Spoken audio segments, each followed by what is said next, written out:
He told them about the subsurface interface radar, which would reveal any internal structure, but which was non-destructive.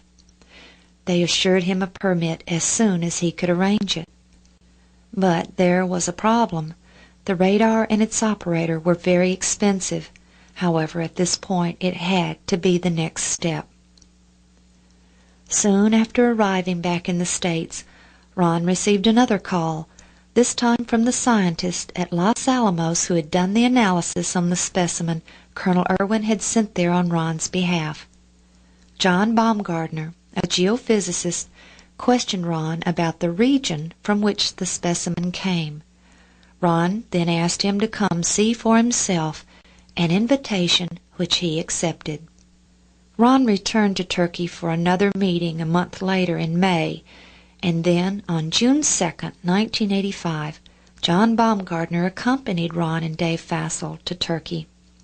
Using all three types of metal detectors, they scanned the site, placing rocks and markers at every place they got a reading.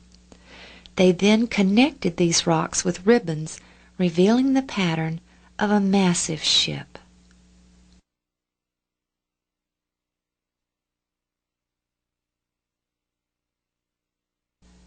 Dave found a specimen which John examined and found to be consistent with hand-wrought iron.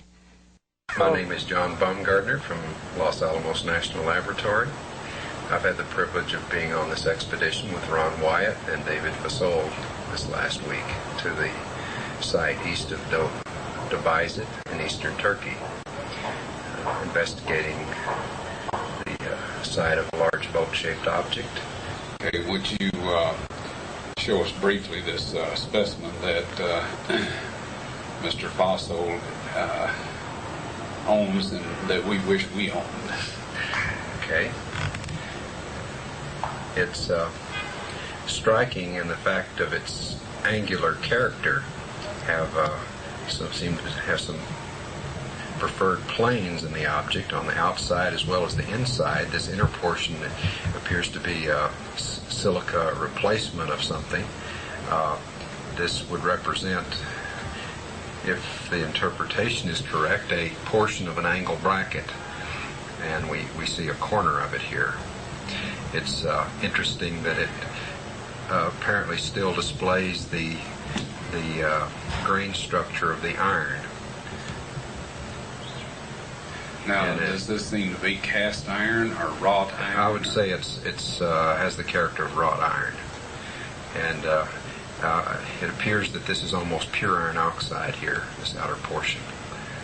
All right, from your own use of metal detecting equipment out on the site, John, would you say that this is an isolated piece of iron? No, we found just an incredible amount of iron in this formation. This is one of this was sampled from one of the many points along the stores. We were on the starboard side where we collected this sample. They appear to be regularly spaced along the boat. But Ron knew the difficulty they would have in convincing anyone else that this object contained the fossilized remains of a massive ship. The general public simply didn't understand about petrification and frost wedging, which fractured petrified wood. Even more importantly, Ron was discovering that many trained geologists didn't recognize pre-flood petrified wood because it doesn't contain the growth rings of post-flood wood. None of the specimens he had taken from the site had growth rings, and because they were fractured from the weathering, they were only fragments of timbers, unrecognizable as wood to most people. There were no growth rings because the biblical account states that there was no rain prior to the flood, but that a mist watered the face of the earth. Growth rings result when the growth of the tree halts due to cessation of its water supply during the cooler season or during a drought. Scientists who reject the biblical account even agree that carboniferous plants contain no growth rings, but this would be a stumbling block to many. On the western side, the rib timbers had been exposed to weathering and had fragmented and were rapidly falling away, leaving only the empty spaces where they had once been. The only way to distinguish the rib timbers on the side that still retained portions of them was from the color difference in the fragmented ribs from the soil surrounding them.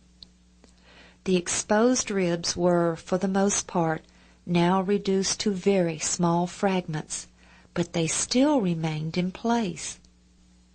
By this time, Ron was convinced that this was indeed Noah's Ark, and this ship, as such, is the oldest man-made structure on Earth, and it is in the exact condition that was to be expected, but it wasn't what the world wanted to see. They were looking for a barge-shaped ship, still intact or perhaps broken in half, but still wooden, not petrified. And they were looking for it on Mount Ararat, even though this volcano had experienced several eruptions, the most recent in the mid-1800s, which was very similar to the Mount St. Helens eruption, which blew out an entire portion of the mountain. The upshoot of the interest of the group at Los Alamos is that Dr. Baumgartner made an appointment with myself and David Fassold to meet some people out in Dallas that were considering funding part of the documentation on this formation. And David suggested that a subsurface interface radar scan of the site would be helpful and useful since we were denied permissions to excavate. And of course I was very happy with that prospect, and the results of our meeting in Dallas was that the project to do a radar scan of the site was funded. Everyone's hopes were riding on the radar scans. Only the internal structure could have survived the weathering which was fragmenting everything on and near the surface. Dave also arranged for ABC's 2020 to cover the event. On August 1st, 1985, Ron arrived with the permit and was joined by John and his group, which included other scientists from Los Alamos. They went directly to the site and repeated the metal detector scans, again laying out the pattern of ribbons. The Los Alamos scientists also measured the site with sophisticated surveying methods and confirmed that it was 515 feet and 7 inches. Dave would arrive a little later with the radar and its operator, Tom Finner of GSSI. 2020 was also on their way. But with all the attention the outsiders were receiving, the local guerrillas took this opportunity to make trouble. Commandos were assigned to protect the men at the site, and they positioned themselves in the crevices around the ship. But suddenly shots rang out, and the commandos quickly rose up and fired upon the terrorists, sending them fleeing, but not before killing several. Martial law was declared, and by the time Dave, the radar, and 2020 arrived, the site was off limits. It was a terrible disappointment, and everyone's frustration was intense.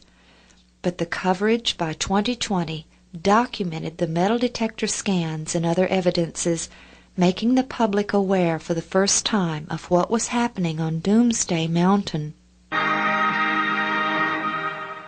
Do you believe Noah's Ark actually existed? Could the legend that sounds like a fairy tale really become proven fact? Well, the search has been going on since biblical times. And in a moment, you're going to meet some people who are positive they have found the Ark. Now, we know such claims have been made before. But a few months ago, these people came to 2020 with some new and intriguing scientific findings. The boat-shaped site was first found and photographed by a Turkish army captain back in 1959. It was quickly explored and dismissed as a freak of nature. But Wyatt, an amateur archaeologist, rekindled interest in it a few years ago. He brought in Dave Fassold, a marine salvage expert, to assess it. Fassold felt he knew a shipwreck when he saw one. He became obsessed with it. For over a year, I haven't dreamed about anything else, from the time I put my head on the pillow to the time I wake up.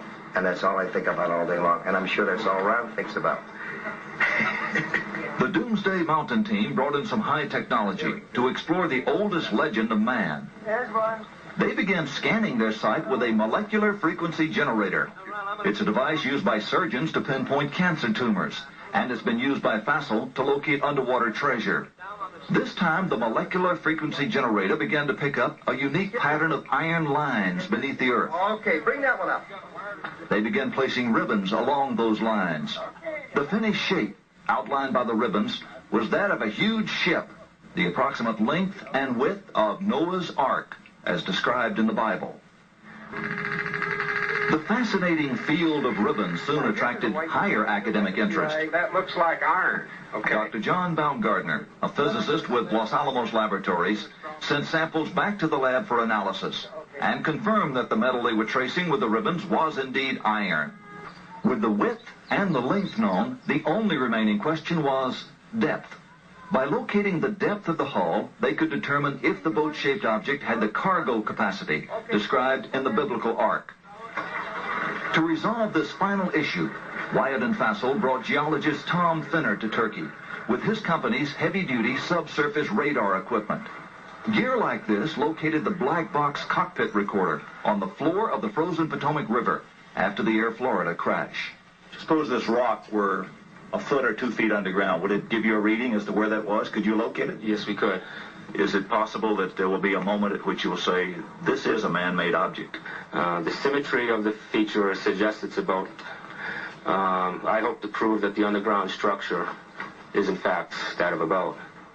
Just before we arrived to do this story, several groups of climbers, including ark hunters from the Probe Ministries of Texas, were attacked high on Mount Ararat by a band of Kurdish separatists. They sent in several battalions of elite commandos who swept up Mount Ararat, chasing the rebellious Kurds, with predictable results.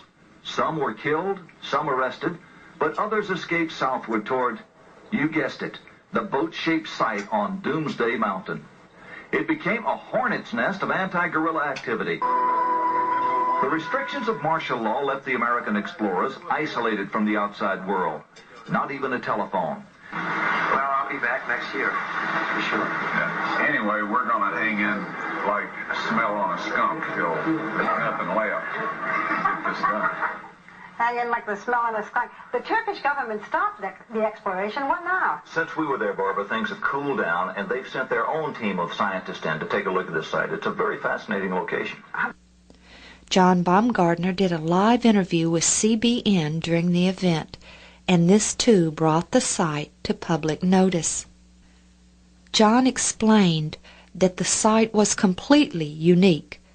Not only had they performed metal detector scans on the site, but they had also examined other sites which, at first glance, appeared similar, but which showed absolutely no metal readings. You suspect that the formation itself could be different than any other formation on the mountain? We feel the formation is quite unique. There are several formations that have a superficially similar shape, but and we've investigated several of them, and they, as we investigate them, we find they are do not have the special characteristics we find in the site we've been focusing on. But still, the radar had not taken place. Back at home, Ron approached a Tennessee businessman he had worked for many years earlier, whom he knew had funded worthy projects in the past, with the request that he assist with the radar equipment. This gentleman, who asked to remain anonymous, told Ron he would purchase a radar system. His business would retain ownership, but he told Ron he could use it any time he wished. He purchased the SIR-3, a system similar to the SIR-8 that had been brought to Turkey in August. It was shipped directly to Ron's home in Madison, Tennessee, and upon its arrival he immediately took it to the customs office and registered it, placing the customs declarations in both the radar case and the bag which contained the cables and small antenna.